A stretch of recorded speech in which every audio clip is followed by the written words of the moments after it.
D అనేది uncertain metric. దాంట్లో point x0 తీసుకున్నాం.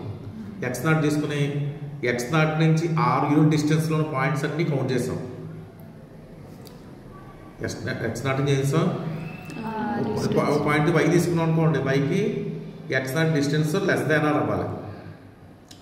అలాంటి పాయింట్స్ అన్ని తీసుకుని ఒక సెట్ నోట్ చేస్తాం. దాన్ని మనం ఏమన్నాం, ఎస్ఆర్ ఆఫ్ x0 అన్నాం.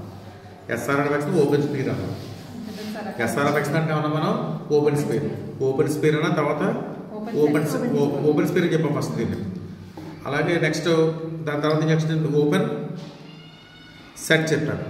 ఓపెన్ సెట్ అంటే మీనింగ్ ఏంటి, మళ్ళీ ఇది సేమ్ ఇలాగే ఎక్స్ కాబట్టి అనేది మెట్రిక్ స్పేసు, దాంట్లో జీ అనేది ఒక సబ్సెట్ తీసుకున్నాం.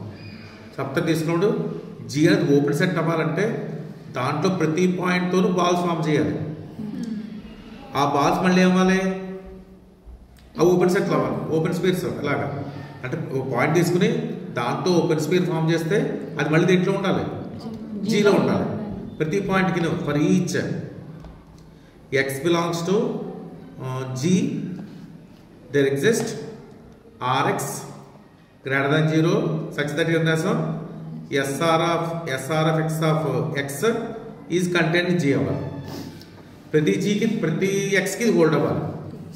హోల్డ్ అయితే అప్పుడు జీని ఏమన్నామని చెప్పాం, మనం ఓపెన్ సెట్ అని చెప్పాం. జీని ఏం చెప్పాం, ఓపెన్ సెట్. అంటే జీ అనేది ఎలా రాయాలి మనం, union of S R of x. ఇక్కడ ఎస్ఆర్ ఇక్కడ మనకి ఎక్స్ దేంట్లో ఉండాలి, జీలో ఉండాలి. ఇలా రాయగలిగితే అప్పుడు జీలో ఉంటాము, ఓపెన్ సెట్ అని చెప్పాను. నెక్స్ట్ దాని తర్వాత నెక్స్ట్ ఏమని చెప్పాను, ఓపెన్ స్పేర్ అన్న ఓపెన్ సెట్ అన్న ఒకటే చెప్పాను.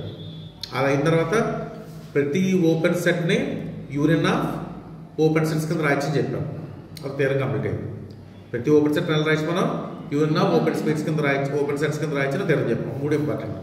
నెక్స్ట్ ఈరోజు చెప్పే థియరం స్టేట్మెంట్ ఏంటంటే మెట్రిక్ స్పేస్. దీని మీద 2 ఈక్వాలిటీస్ ప్రూవ్ చేయాలి. ఆ ఈక్వాలిటీ ఫస్ట్ ఈక్వాలిటీ ఏంటంటే arbitrary union of open sets is open. Arbitrary అంటే ఇన్ఫైనైట్లీ మీరు నెంబర్ ఆఫ్ ఓపెన్ సెట్స్ తీసుకుని వాటి యూనియన్ చేస్తే వచ్చేది కూడా మనకి ఓపెన్ సెట్ అని చెప్పాలి. నెక్స్ట్ ఒకటి ప్రూవ్ చేయాలి, finite intersection of open sets is open అని చెప్పాలి.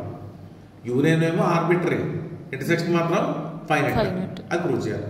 ఇక్కడ ఫస్ట్ ఏం చేస్తారంటే ఆర్బిటరీ అంటే ఇన్ఫైనైట్లీ మీరు సబ్సెట్స్ తీసుకోవచ్చు కదా, మనం సెట్ నోట్ చేస్తాం. ఫస్ట్ దానికి set of GI, I belongs to I, దీన్ని ఇండెక్స్ సెట్ అంటాం. ఇలా రాస్తాం కిందని ఇండెక్స్ సెట్ అంటారు. GI, I belongs to I. ఇదేంటిది, arbitrary collection of open subsets of G, open subsets of X. Xకు ఓపెన్ సబ్సెట్స్ అనేది. ఇప్పుడు మనం ఏం ప్రూవ్ చేయాలి, వాటి యూనియన్ క్యాలిక్యులేట్ చేయాలి. వాటి యూనియన్ కూడా మనం ఏం చెప్పాలి, ఓపెన్ సెట్ అని చెప్పాలి. ఓపెన్ సెట్ అవ్వాలంటే దాంట్లో ప్రతి పాయింట్కి కరస్పాండింగ్గా ఏమవ్వాలి. ఇప్పుడు జిఎల్ ఓపెన్ సెట్ అవ్వాలంటే దాంట్లో పాయింట్ తీసుకుంటే కరస్పాండింగ్గా ఒక సర్కిల్ దొరకాలి. ఆ సర్కిల్ కూడా దేంట్లో ఉండాలి, మనకు జీలో ఉండాలి. అంటే ఫర్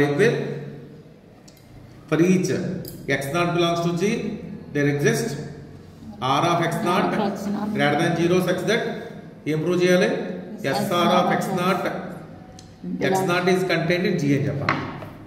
అంతే కదా, ఇది ప్రూవ్ చేయాలి. మనం ప్రతి పాయింట్కి ఇలా హోల్డ్ అవుతుంది చెప్పాలి. కానీ ఫస్ట్ మనం జీలో పాయింట్ తీసుకోండి. అంటే మళ్ళీ కండిషన్ రాస్తున్నాం. కేసు 1 జీ కనుక ఎంటీ సెట్ కానీ ఎక్స్ కానీ అయిందనుకోండి, empty set X set open sets అని చెప్పాం కదా, కాబట్టి జీ ఓపెన్ అయిపోయింది. అర్థమైందా, కాబట్టి arbitrary union of open sets open అయింది. కాబట్టి మీరు ఏం చేస్తారు, జీ ఎక్స్ కాదు ఎంటీ సెట్ కాదని తీసుకోండి. అంటే జిఎల్ ఓన్లీ సబ్సెట్ ఆఫ్ ఎక్స్ అవుతుందన్నమాట. అంటే G is only subset of X.